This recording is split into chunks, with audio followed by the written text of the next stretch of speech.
Welcome to Historical Drama with the Boston Sisters. I'm Michonne Boston. And I'm Tequina Boston. We're your hosts and real-life sisters who binge on historical drama. We'll talk about films, fictional adaptations, and dramatic series as windows to the past and mirrors of the present. So fill your teacup or mug with your favorite sip as we explore what's fact, what's fiction, and the so what on historical drama with the Boston Sisters.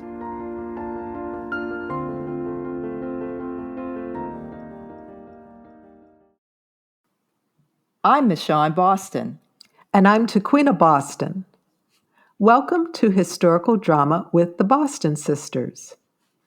Listen to past episodes and sign up for our newsletter on our webpage at michonnebostongroup.com/Boston Sisters to stay up to date on new episodes and bonus content. For our third season, we welcome back Susanne Simpson, executive producer of the PBS drama series Masterpiece and Masterpiece Mystery. Susanne is giving us a preview of new and continuing dramas with a special focus on the World War II series World on Fire, now in its second season on PBS Masterpiece. World on Fire tells the story of World War II through the eyes of ordinary people fighting for freedom. Season 1 ended with multiple cliffhangers. Harry, once an interpreter in Warsaw, takes on a dangerous mission in now Nazi-occupied Poland. His wife Kasia, who refused to flee Poland with Harry and her younger brother, has joined the resistance movement to free her country through lethal cloak and dagger methods. By coincidence, Harry's mission reunites him with Kasia in Poland. They make their escape from a Nazi military ambush. Back in England, Harry's first love, Lois, gives birth to their daughter, Vera. Lois faces the challenges of single motherhood and Harry's mother, Robina, who refuses to accept her grandchild. Meanwhile, the British evacuate from Dunkirk and France falls to Nazi Germany. French citizens who are North African, Jewish, anti-fascist, or anyone the Nazis deem inferior are forced into internment camps, including Albert Falloux, a jazz musician in Paris. German bombs begin to fall on England. The war continues in Season 2 of World on Fire. It is now 1940. The fates of all the characters hang in the balance.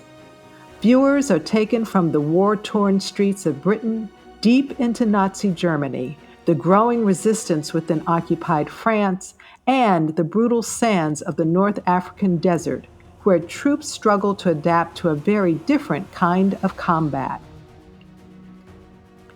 World on Fire is created by Peter Bowker. The ensemble cast in Season 2 includes Academy Award nominee Leslie Manville as Harry's mother, Robina Chase, Jonah Hauer-King as Harry Chase, Blake Harrison as Harry's second on the battlefield, Stan Raddings, Julia Brown as Lois Bennett, Zofia Wixlix as Kasia Tomaszewski, Parker Sawyers as the jazz musician Albert Falloux, Eugénie Derouan as the nurse and resistance fighter Henriette Gilbert, Mark Barner as Sir James Danimer, Greg Sulkin as a Jewish Royal Air Force fighter pilot named David, Ahad Rasamir as Rajiv, an Indian officer in the British Army, Miriam Shivek as a German teenager named Marga, and many others. More information on World on Fire can be found on the pbs.org Masterpiece website for World on Fire. And now, let's catch up with executive producer Susanne Simpson about the new season of Masterpiece and Masterpiece Mystery. Hi. Welcome back, Susanne, to Historical Drama with the Boston Sisters. Thanks so much for having me back. It's great to see you. So this is like an annual tradition now. Will you give us a preview of what's coming up on PBS Masterpiece and PBS Masterpiece season? We're now at 2023, 24. And I know that we have some anticipated changes that have already been announced for some of the dramas, such as new cast members for All Creatures Great and Small. What's coming up next for Eliza Scarlett on Miss Scarlett and the Duke, and a new vicar in Grantchester. You want to give us some highlights? Well, I'm so glad you're talking about these because they've some of them have been such great shows for us, like All Creatures Great and Small, and things are changing a little bit there as World War II comes to the Yorkshire Dales, and we've got some changes with, I think, that Helen is pregnant and James has signed up for the RAF. So what's going to happen there? I know there's a new character that we're introducing to everybody who's a lot of fun, who's kind of unexpected and who kind of shakes up the household there. But again, the reasons why people like All Creatures Great and Small, it's all still there. It's still the community of the household and the setting and the warmth and humor of the show. So that all continues even better with some new characters now too. And there's a new series or drama you're introducing called NOLLY, which is a biopic of sorts. Can you tell us about that? It is. One of the things that got us very interested in the show is that Helena Bonham Carter plays the lead character. And she is Noelle Gordon, who was a British television soap star for a series that came out of Northern England called Crossroads. And even though it was a smaller, less well-funded show than something like Coronation Street that a lot of people have heard of, it was NOLLY, Noelle, who won all of the big acting prizes every year for being the best actress in a soap opera. So she was quite well known. She was a very, very big star. And this was kind of an untold story in film. And Russell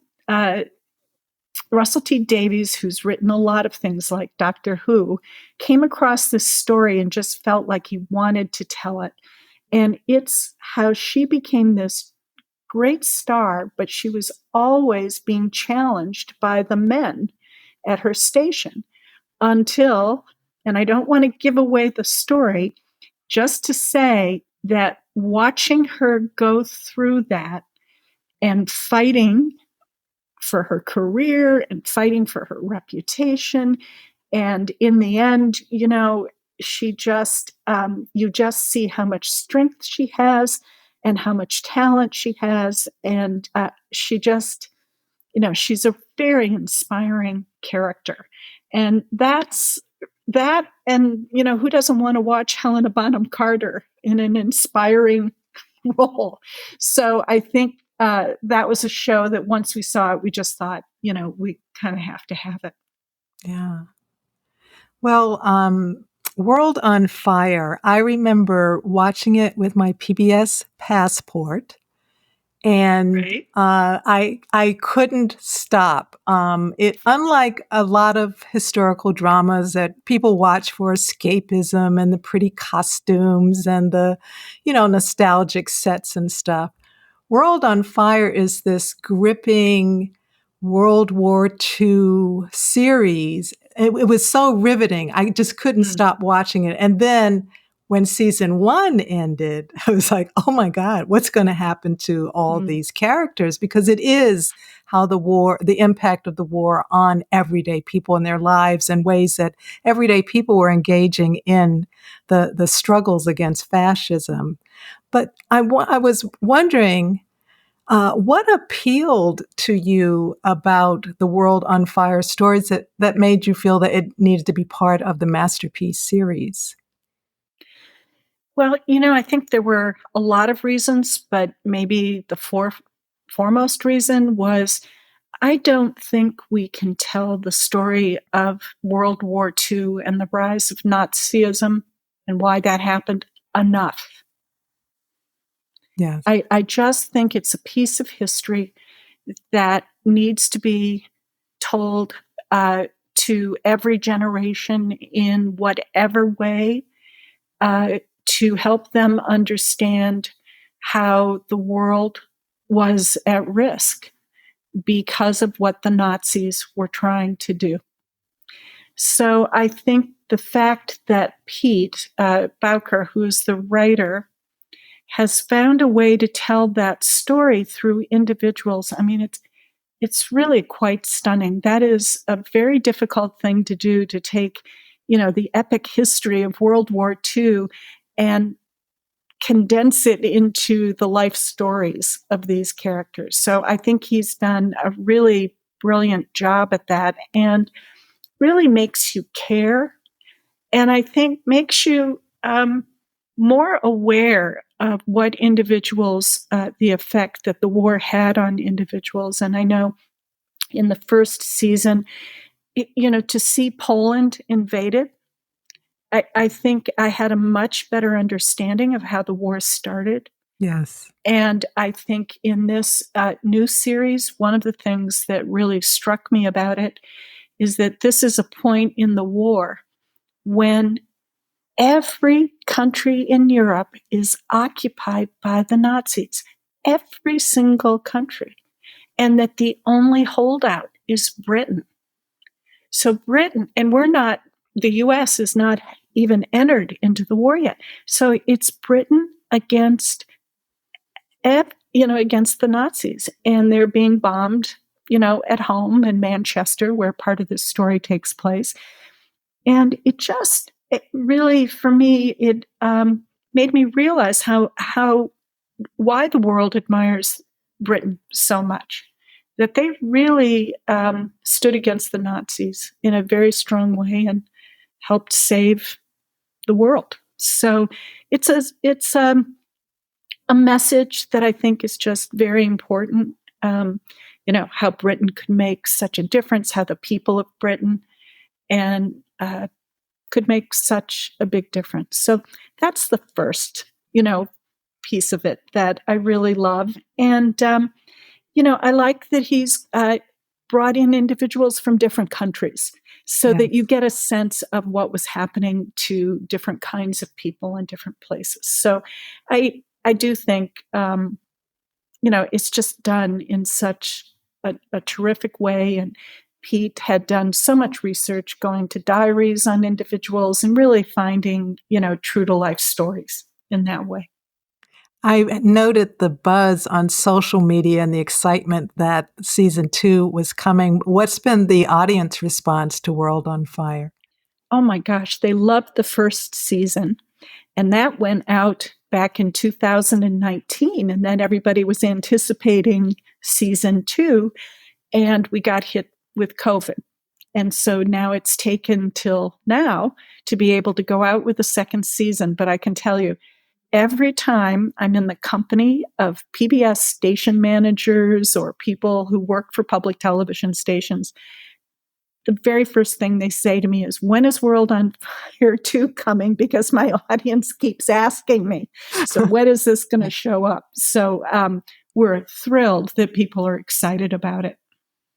Yeah, definitely in season 1, when you talk about Britain was all alone in fighting back the fascism. But what I liked was that they showed in season 1 how they were also vulnerable to it from within. Very much so. Very much so. Scary time.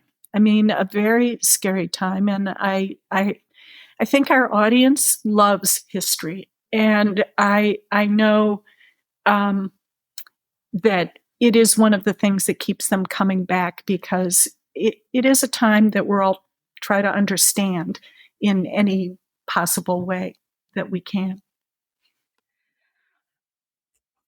Susanne, we've talked with Sharon D. Johnson about Sanditon, which, by the way, is one of the most popular podcasts the popular podcast. Yeah. No, the top. really? It's Right at now, the top. it's at the Fantastic. top. Yeah. Oh, that's fantastic. And we know that Sharon Johnson also worked on Tom Jones. How were scholars involved in World on Fire? You mentioned the showrunner creator did look at diaries and original documents, etc. What were some of the contributions that scholars, or maybe even people who had stories, contributed to the creation of the storyline and these characters that we're seeing? Well, Pete himself, he does a lot of research, and he also brought in an historian, a British historian, Richard Overy, and he's an expert on World War II and Germany and Nazism. And so Richard was very involved in, making sure that they were following what the true history was of what was taking place. And this season, it's a very unusual part of the history, something that I wasn't all that. I was partially aware of it, but Britain going to North Africa and trying to prevent the Nazis from gaining a foothold in some of the ports in the Mediterranean, and so that was very important to have somebody who could be involved in working with Pete to tell that story.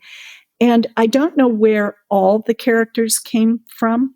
I can tell you that when Pete started this World War II series, that it started with a great aunt who he had, who during World War II was a singer in a band. And so Lois is actually based on one of his relatives.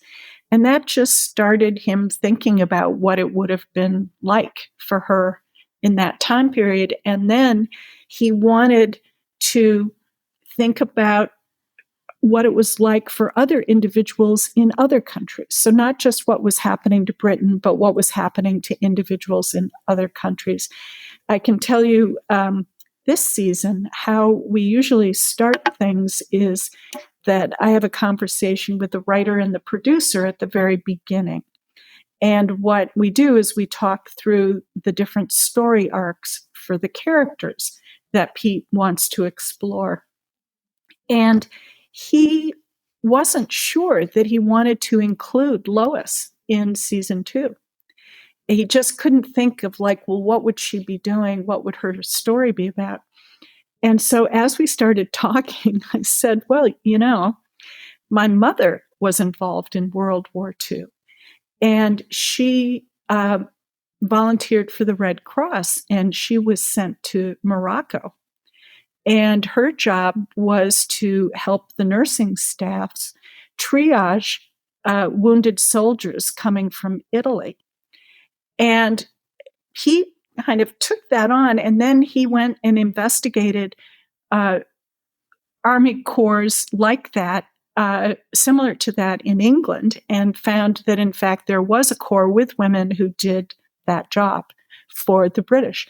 And so now he took on a storyline with Lois. So I guess I feel that my mother's story has been somehow incorporated into this new season. So I think he takes ideas from anywhere. And that's what keeps the people who have been part of that story alive. Yeah, I think that's very important. Yes. Yeah. This is a global production, as you've mentioned about. It's going to North Africa. There's scenes in France, Poland, England. What are the challenges for producing a multinational or multilingual, in this case, co-production? And as executive producer, do you have the, I would say, do you get to visit any of these places and go on set and see what's going on? I do. I guess I call it a privilege. I have the privilege of doing set visits. And this summer I was in Dublin because we have a show with Leslie Manville called Moonflower Murders. That's the follow-on to Magpie Murders. And they're shooting in Dublin. And so I did have a chance to go there and visit with the producers and cast.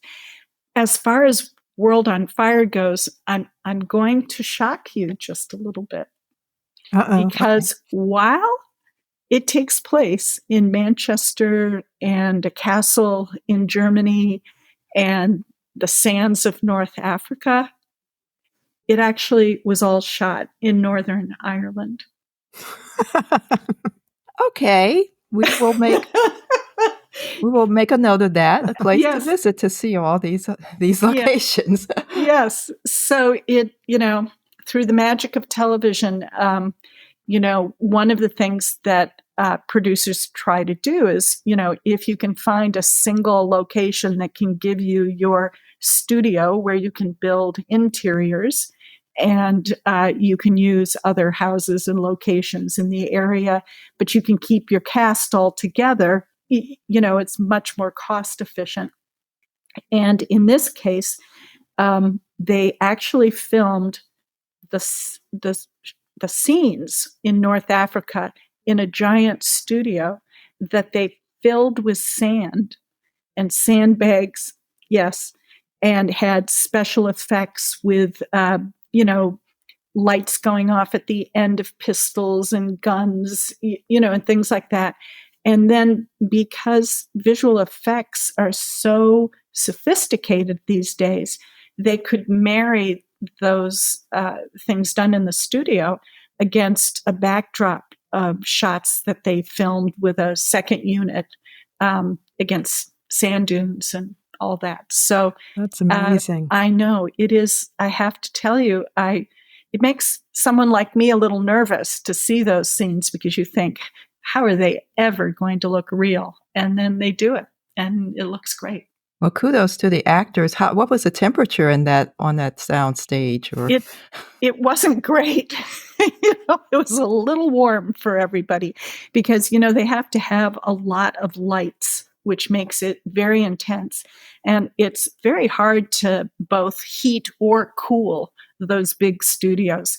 And you can't have blowers on when you're filming. So, you can only cool or heat during the time when the camera's, turned off.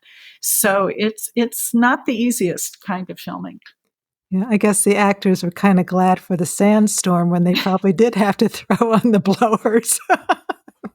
Yes, or maybe not. I don't know. It was a rough scene. It was challenging. We can't tell too much because when this podcast goes to air, we'll still be in the middle of World on Fire season 2. Yeah, we'll give people something to look forward to. So, Susanne, on a past podcast, you mentioned Masterpiece appeals to women viewers who like to see stories about strong, interesting women. And there are some very strong and interesting women in World on Fire. The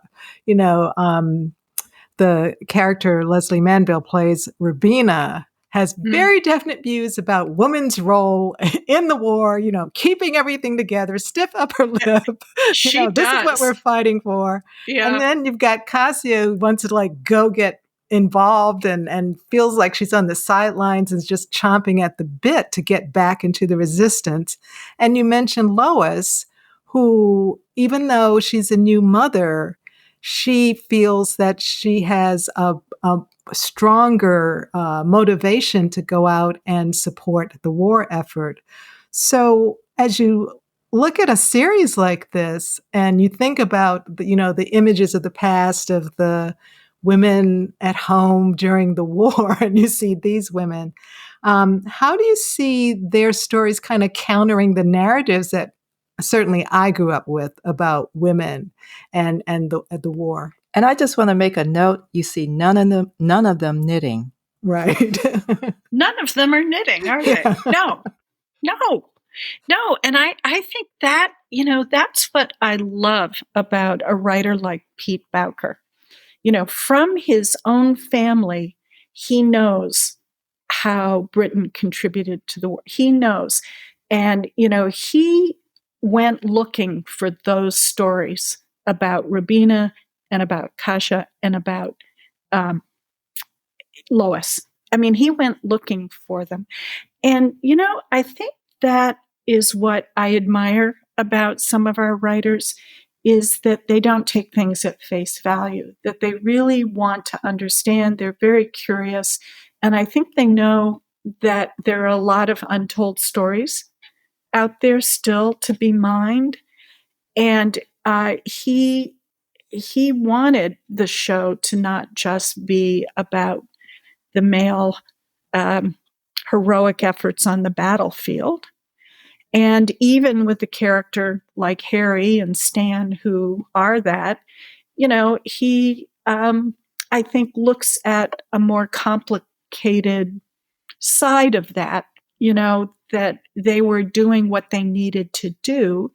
And they may have had qualms about it. They may have been scared about it, a lot of things. And I think he brings that also, that other counter narrative into the show as well, so that you really understand the human side of what's going on in this war. But I think he's done a brilliant job with these characters. And I can only tell you, Leslie Manville in this second season is just about as good as it gets. She is just phenomenal. I mean, Pete has given her just a fabulous role, and there are some scenes that are just going to knock people out, I think. And, Pete's given her some interesting people to interact with, too. So Absolutely, yeah. Yeah. Do you know who the inspiration for Henriette's character is, the nurse in The Resistance? No, I wish I did. And I've thought I really need to ask Pete that, because I love the actress who plays her. And I just think she's wonderful. And no, I haven't asked directly, but now you've inspired me to go back to him and really try to find out. So we'll find out for season 3. Yeah, find out for season 3, because I hope she isn't going away. Yeah, I hope so too. Yeah. One of the countries I didn't mention when I was talking about the locations, which we now know as Northern Ireland, and that's Germany. Yeah. And the series shows how Nazi Germany and the war are affecting German citizens and their families in season 1 and season 2. One of the threads is the Nazi emphasis on racial purity and racial eugenics. In season 1, there's a family who was trying to save their epileptic daughter from being killed by the Nazis, who regarded persons like her as unfit. I'll put that in quotes. In this series, there's a story about a 16-year-old German girl named Marga, who is selected to increase the population. And I'm going to take a little pause there, because it's a really heart-wrenching story.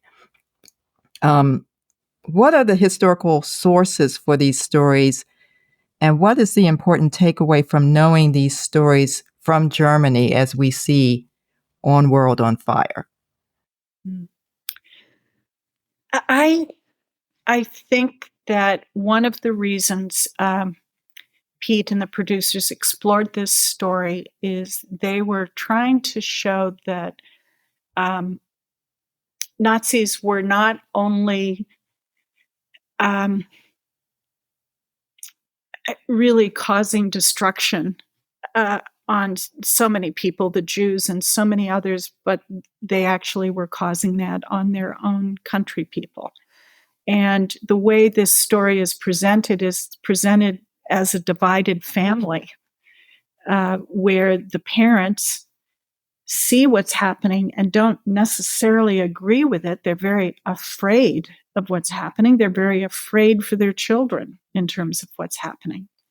Yet the 2 younger children have really taken up the vision that the Nazis have for Germany.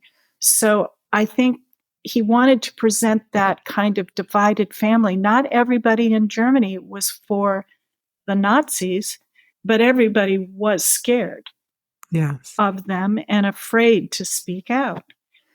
But the story of Marga, which is based on a historical fact of, and I hope I pronounced this correctly, but it's Lebensborn. It was a program and it was run by Hitler and the Nazis with the intention of creating racial purity, and not only in Germany, but in the rest of the world. And so this program identified young Aryan women who were of childbearing age to be with Nazi SS officers. And the idea is they were going to create an elite SS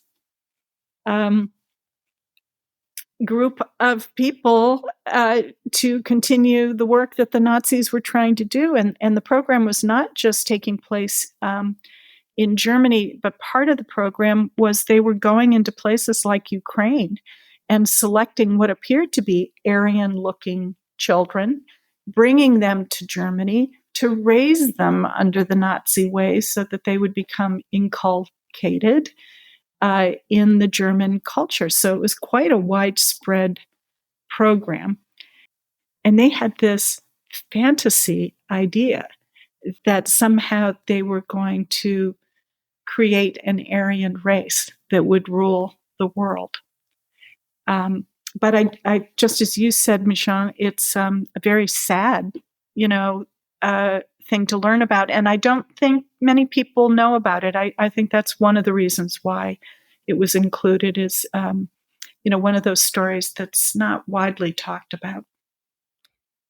And like you said, I don't think we talk about World War II enough. And only recently are we telling these stories from the different perspectives and the different chapters. And this is one of the most disturbing ones. Yes. Especially as we see it unfold on World on Fire. I guess. Yes. I hope that wasn't a spoiler, but there's more to it. Yes. And I, we can talk about things that happen, but I think the experience of the series is to be with the characters as they experience it. And I don't think we can spoil that. I think people, once they start the show, will want to see what happens to these people and what choices they have to make. Yeah, absolutely. Which is kind of part of my next question is that every season, every moment is a cliffhanger. And, the series 1 ended with a cliffhanger. What's going to happen to them? So we have to come to series 2. And I know the series creator mentioned that he said he knows what's going to happen to each character over 6 seasons. Will we get to see that all 6 seasons, or where do we stand here? Well, we hope so, but we work in partnership with the BBC, the British broadcaster, on this. And when a show is really led by the BBC or ITV in the UK, they are the ones putting up the most money. And in that way, they get to make the decision about whether they want to continue the series or not. And I do know it did extremely well in the UK when it went out this summer. And I can anticipate it's going to do really well for us. And I have a call set up with the BBC to talk about that, because I do think it is a show worth continuing. But in this case, we don't get to fully make the decision ourselves. So we do hope for more. Yeah, we hope for sure. Maybe the fans need to listen to our Sanditon Sisterhood episode for tips on how to keep it going. I know those Sanditon Sisterhood, they really would like to see even more. I know. Yeah. But I hope we gave them a satisfying ending, because I loved the end of season 3. So I hope they enjoy too.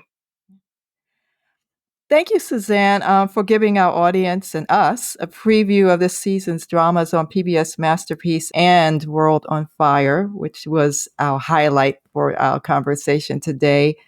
We always enjoy watching Masterpiece and highlighting, what's going on with the series on this podcast. So we're looking forward to talking about what's coming up more. with you and other people involved, the creators, the makers, the actors, everyone involved in the And series. scholars. And scholars. Yeah. And scholars. Let's not forget the scholars. Yeah. Well, thank you, because I have to say your questions are always very thoughtful, and you really like to delve a little deeper, and I really appreciate that very much. And we enjoy talking about these topics with you. So thank you again.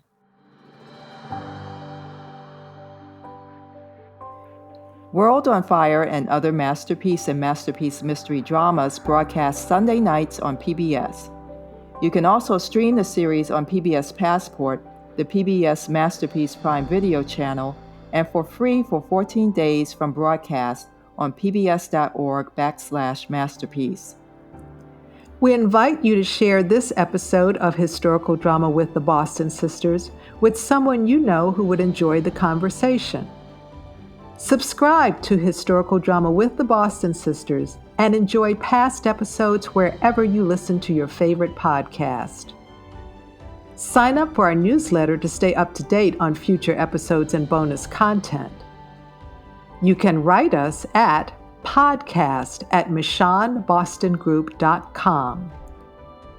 Like and share Historical Drama with the Boston Sisters on your social media. This is Michonne Boston. And this is Tequina Boston. Thank you for listening.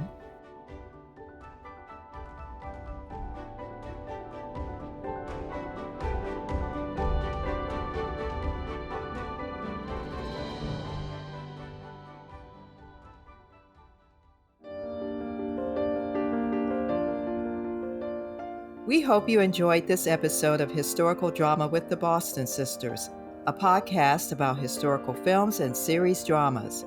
Visit our webpage at michonnebostongroup.com/Boston Sisters. Tell us what historical dramas you're watching. Who knows? We may do a show about it.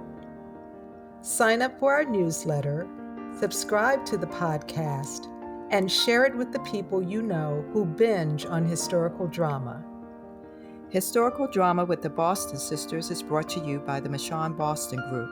The views and opinions expressed on Historical Drama with the Boston Sisters are those of the speakers and do not represent the positions or views of the Michonne Boston Group, its clients, or affiliates.